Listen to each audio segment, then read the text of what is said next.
Assalamualaikum warahmatullahi wabarakatuh. Apa kabar semuanya? Semoga selalu sehat walafiat. Di tengah merebaknya wabah corona, semoga teman-teman selalu optimis ya, karena kita sudah masuk ke dalam bulan suci Ramadan. Semoga wabah ini juga bisa segera diselesaikan dan teman-teman bisa beraktivitas seperti semula. Perkenalkan, nama saya Karnila dari IAIN Syekh Nurjati Cirebon, Fakultas Syariah dan Ekonomi Islam, jurusan Hukum Ekonomi Syariah.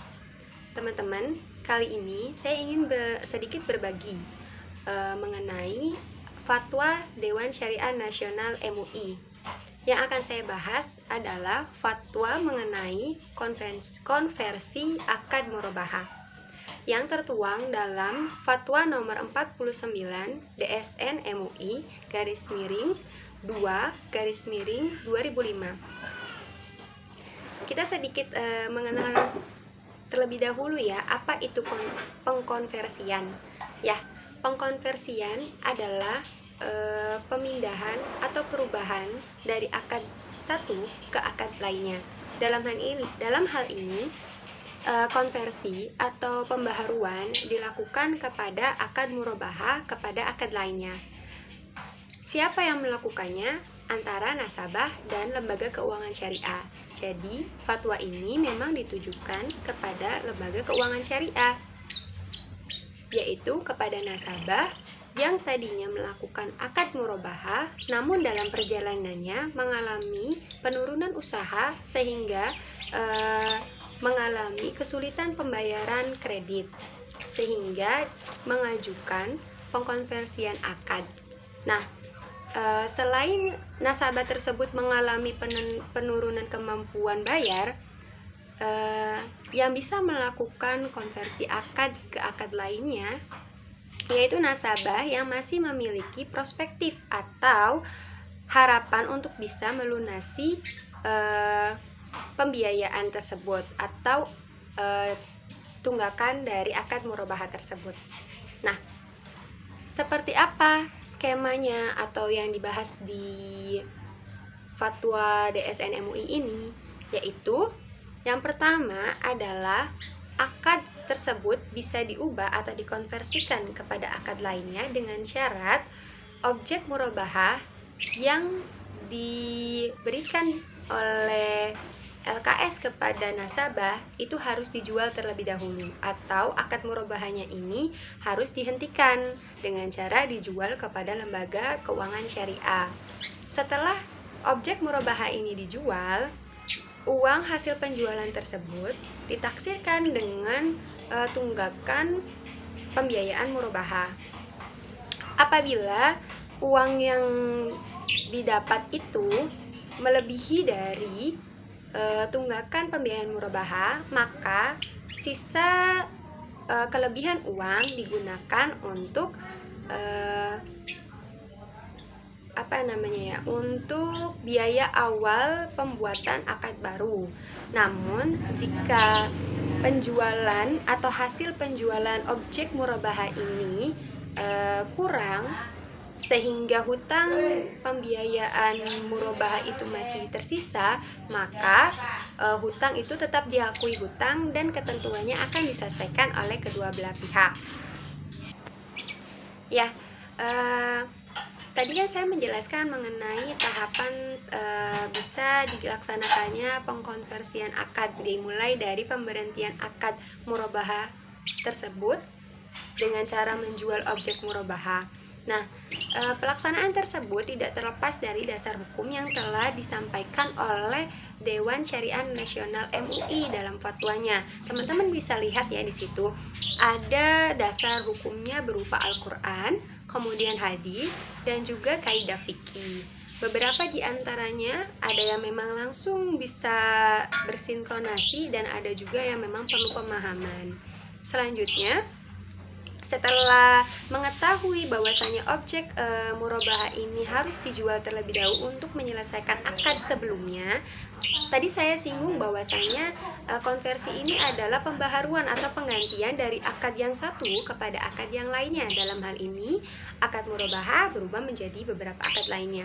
Maka saya akan menyebutkan beberapa akad lainnya yang bisa untuk dirujuk sebagai konversi akad baru.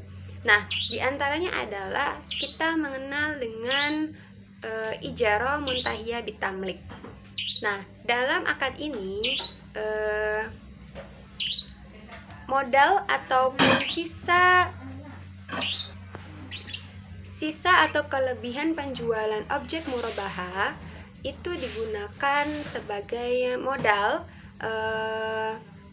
nasabah dalam pembuatan akad baru.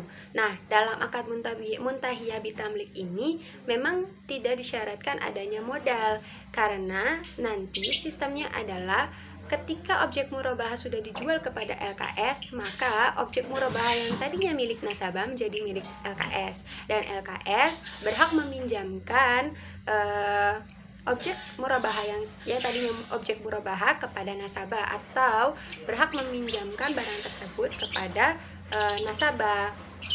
Nah, nasabah akan menjadi penyewa dalam hal ini, kemudian mengangsur setiap bulannya karena dianggap sebagai barang sewaan. Namun di akhir pembiayaan atau di akhir cicilan dari ijarah muntahiyah bitamlik ini, barang yang tadi dijadikan sebagai sewaan tidak boleh menjadi barang jual beli, karena akan mendekatkan kepada transaksi bai'inah, dan bai'inah ini dilarang oleh Islam.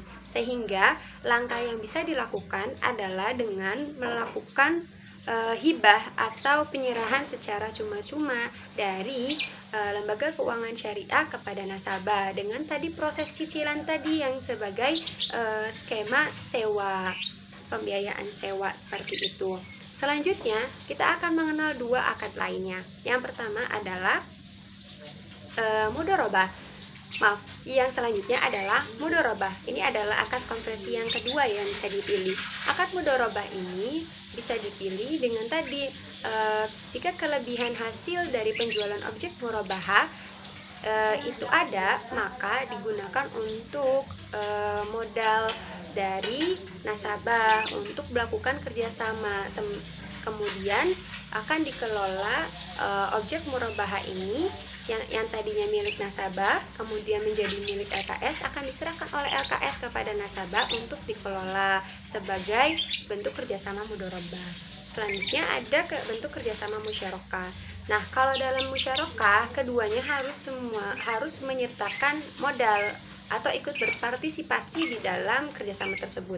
Nah, bank atau LKS dalam hal ini akan menyerahkan objek murabahah yang tadi, yang sebelumnya milik nasabah, kemudian sekarang sudah menjadi milik LKS, untuk diberikan kepada nasabah sebagai modal usaha, dan nasabah juga akan menyertakan modal usaha lagi dari kelebihan penjualan objek murabahah, sehingga keduanya memiliki modal dalam transaksi kerjasama tersebut.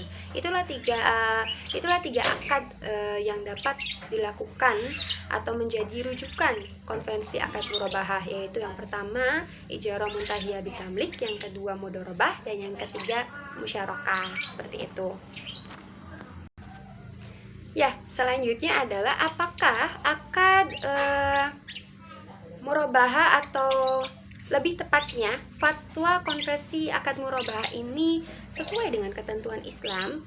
Sebenarnya fatwa ini membawa cita-cita mulia ya, yaitu mempermudah nasabah dan lembaga keuangan syariah agar tidak terjerat pada kredit macet.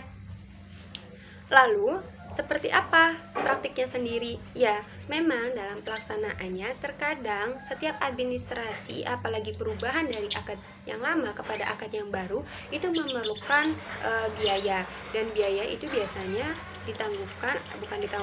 dibebankan kepada nasabah. Nah, dalam hal ini memang tidak memberikan kemudahan kepada nasabah dalam hal biaya. Namun walaupun demikian, ini menjadi salah satu alternatif supaya pembiayaan atau hutang piutang bisa tetap terlunaskan dan dibayarkan. Walaupun memang masih sedikit banyak kerumitan ataupun ketidaksempurnaan dari fatwa konversi akad murabahah ini dalam praktiknya bukan berarti kita menjauhi segala sesuatu yang menuju kepada perubahan yang lebih baik. Semoga dengan adanya fatwa-fatwa dari Dewan Syariah Nasional MUI menjadikan kita semakin hati-hati dalam transaksi ekonomi supaya tidak tergelincir kepada riba. Mungkin sekian sharing-sharing dari saya, kurang dan lebihnya saya mohon maaf. Saya undur diri. Wassalamualaikum warahmatullahi wabarakatuh.